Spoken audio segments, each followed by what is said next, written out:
Welcome to A Slice with Dice, where education meets inspiration and leadership meets real life. I'm Corey Alderdice, Executive Director of the Arkansas School for Mathematics, Sciences, and the Arts. With 2 decades in school leadership, I'll share what I've learned from walking the tightrope between policy and practice, especially when it comes to doing right by gifted students and their futures. Ready to dive in? Here's this week's Slice. Grind culture doesn't just live in tech startups or TikTok hustle videos.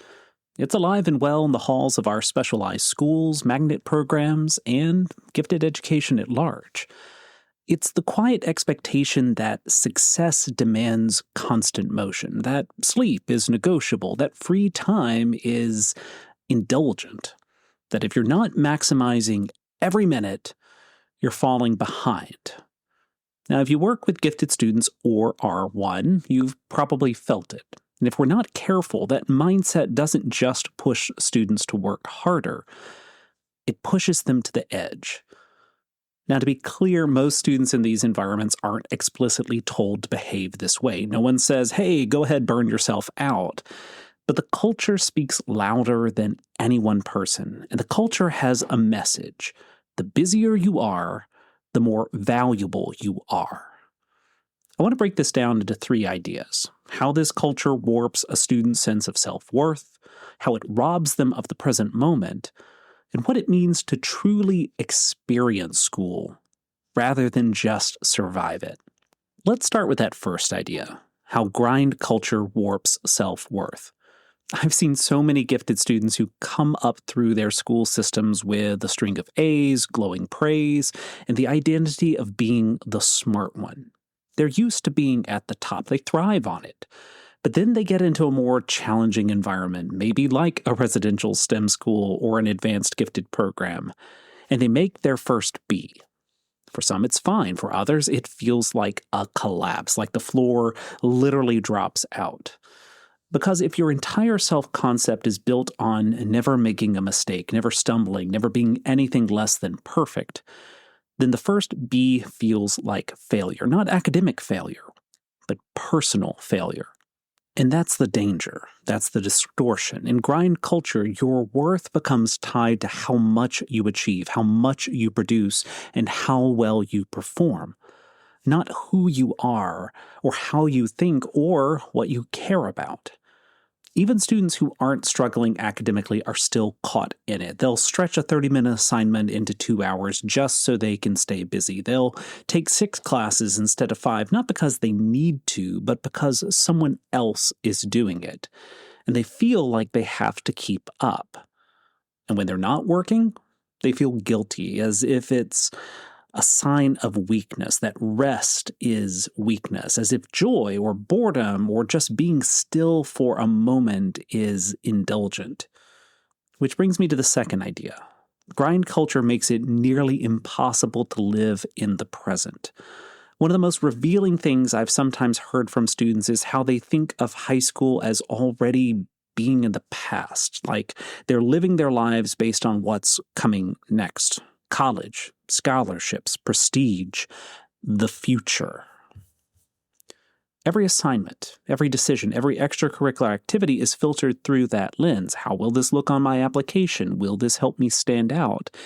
And that hyper-focus on the future means that they're rarely connected to the now. They don't see their high school experience as something to savor or to enjoy or to be curious about. They see it as a transaction. A toll you pay to get where you want to go. But if you spend every moment of your youth preparing for the next stage, you'll never feel like you've arrived. There will always be another benchmark, another prize, another bar to clear. And one day you'll look back and realize you missed the very thing you were trying to build. And it's not just the students, educators, we can get caught up in this too. We see these gifted kids and we push them. We want them to be successful. But sometimes we forget that they're still teenagers, that they need sleep, they need friends, they need to eat, they need to be bored sometimes. And they need space to discover who they are when no one is watching. And that brings me to the third idea. When school becomes a grind, it stops being a meaningful experience. We like to say things like, this school will change your life, or you'll remember these years forever. But how can that be true if students are too tired, too anxious, or too overwhelmed to remember anything but the pressure? When everything becomes about output, the input suffers. Relationships fade, passions narrow, curiosity dims, and even the joy of learning, that spark that probably brought these students here in the first place, can flicker out. And that's why I've become more convinced than ever that we need to think less about rigor and more about vigor. Less about grind and more about growth. Less about getting through and more about what you get out of it. There's a reason some of the most balanced, joyful, even wise students I've met are the ones who've had a little more time to figure it out. Maybe they came in as sophomores and had 3 years to grow instead of 2. Maybe they had a hard year and came back stronger. Maybe they dropped a class to focus on their health and learned more in that space than they would have in another lecture. The point is this: they learned to live the experience, not just keep pushing through it. So yes, the grind is real, but it doesn't have to be inevitable. It doesn't have to be the price you pay for excellence. What if the real mark of success isn't how much you suffered to get there, but how fully you were able to show up in your own life along the way? If you're a student, especially one in a high-achieving environment, you've probably already figured out how to push yourself. You've learned how to hit deadlines, juggle responsibility, and carry the weight of high expectations. But learning how to pause, how to rest, how to say no, how to reclaim your time, that's just as much a part of becoming who you are. It's not a weakness. It's wisdom. And if you're an educator, I know the tension you feel. We want to prepare our students for the real world, for competitive colleges, for whatever comes next. But we also have a responsibility to protect their capacity to wonder, to connect, to enjoy the now. Otherwise, we're not cultivating learners, we're manufacturing exhaustion.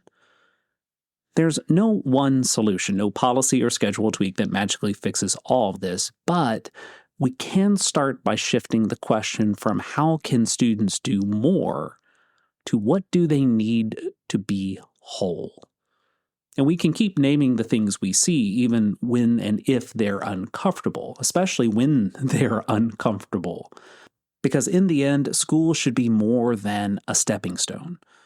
It should be a part of a life worth living, not something to just survive and move on from. And for gifted students especially, we owe them more than just opportunity. We owe them space. We owe them breath. We owe them the chance to be present, not just prepared. That's how transformation happens. Not in the grind, but in the moments they actually get to live. A Slice with Dice is a production of Aldercube. Thanks for making time to reflect with me. If you're finding value in these episodes, I hope you'll subscribe and help spread the word. Until next week, lead boldly, listen closely, and keep pushing forward. I'll see you then.